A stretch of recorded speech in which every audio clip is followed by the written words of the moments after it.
Vulcan B2.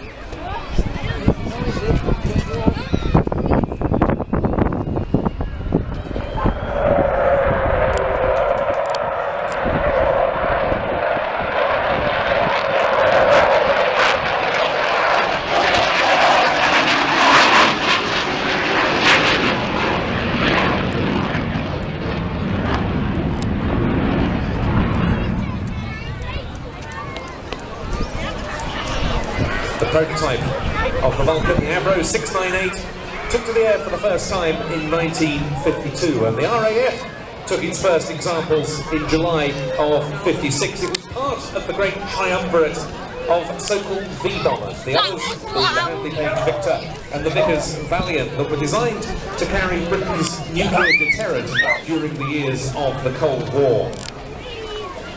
That went on for a number of years, as Britain's last line of defence. Later they changed their role to that of low-level conventional bombing when the Royal Navy took on Britain's nuclear deterrent. But they remained an enormously effective weapon. Of course, it was not until the Falklands campaign of 1982 that the Vulcan was to see service in anger. And the example known as Vulcan 607, XM607, today preserved at RAF Waddington, took part in one of the most notable bombing missions of all time on 30th of April 1982. That single aircraft was supported by 11 Handley Page Victor tankers in attacking the runway at Port Stanley in the Falklands. One bomb hit the centre line, the other the edge of the runway, which made it unusable by Argentine fast jets.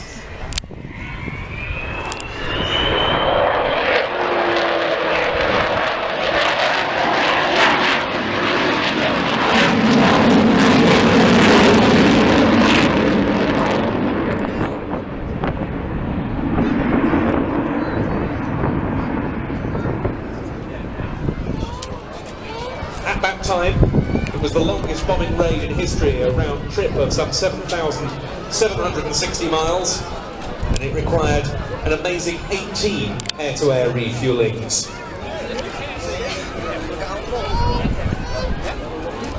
Undercarriage coming down now on this orbit for a slower speed pass coming up by this aircraft, which was the first of the Vulcan B2 models to go into RAF service. It's 55 years old this year, having first flown in May 1960. And in RAF use, it was the RAF's last Vulcan, being preserved for a number of years by the Vulcan display flight before it was sold off in 1993.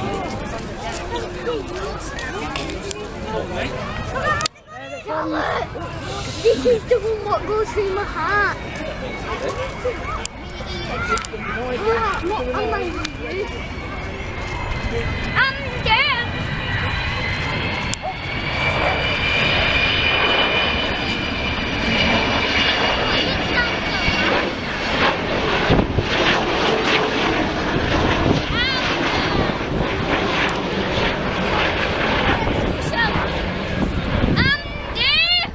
The power of the aircraft's four Rolls-Royce Bristol Olympus 202 turbojets by the RAF.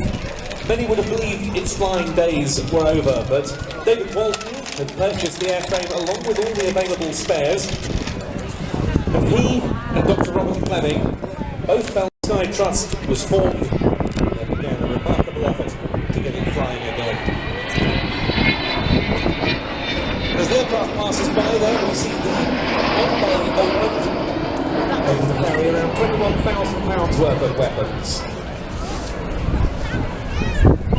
For the first time, many have made outstanding contributions to keep it there. The late Sir Jack Hayward, for example, gave extremely generously.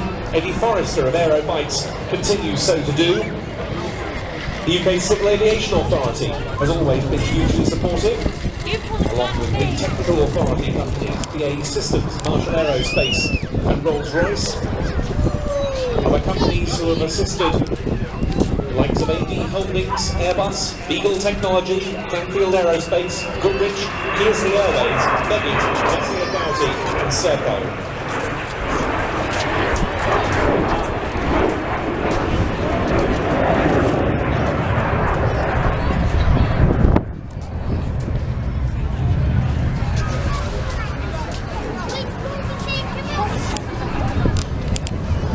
It's very appropriate for the aircraft to be based at what's now known as Robin Hood Airport, Doncaster, Sheffield, because as RAF Finningley, that was for many years one of the RAF's Vulcan bases.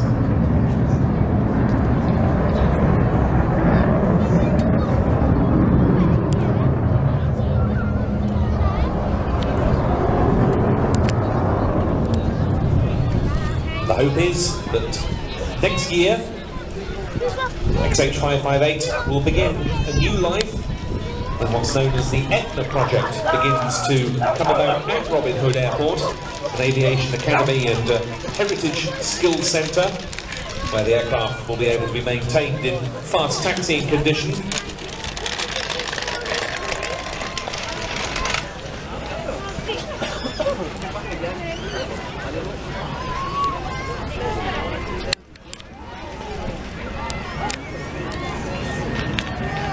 Now, is it going to be noisy or open?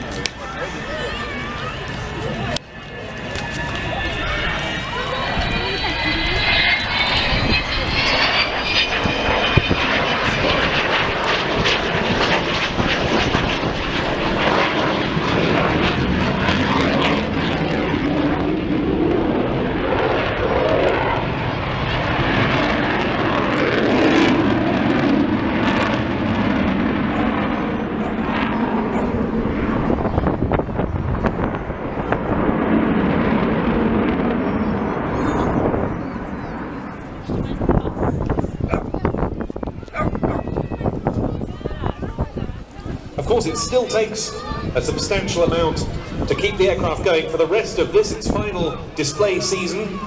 And if you'd like to help support the Vulcan, text the letters and figures VULC 155, that's VULC 155, to the text number 70070. That will cost £5 plus your standard text charge, and all of that £5 goes to the Vulcan to the Sky Trust.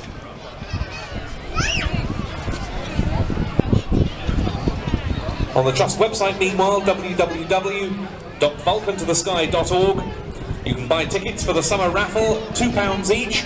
The first prize, the chance to go aboard the Vulcan for a fast taxiing run with Martin Withers, who undertook the first of those Black Buck raids in the Falklands, in control.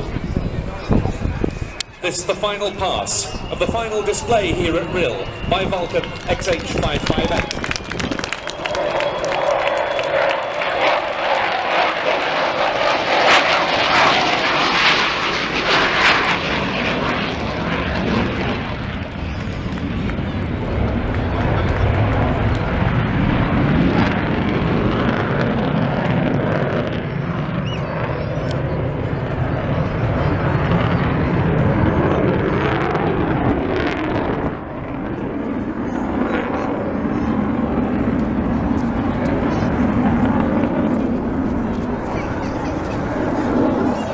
Co-captains on board for that display.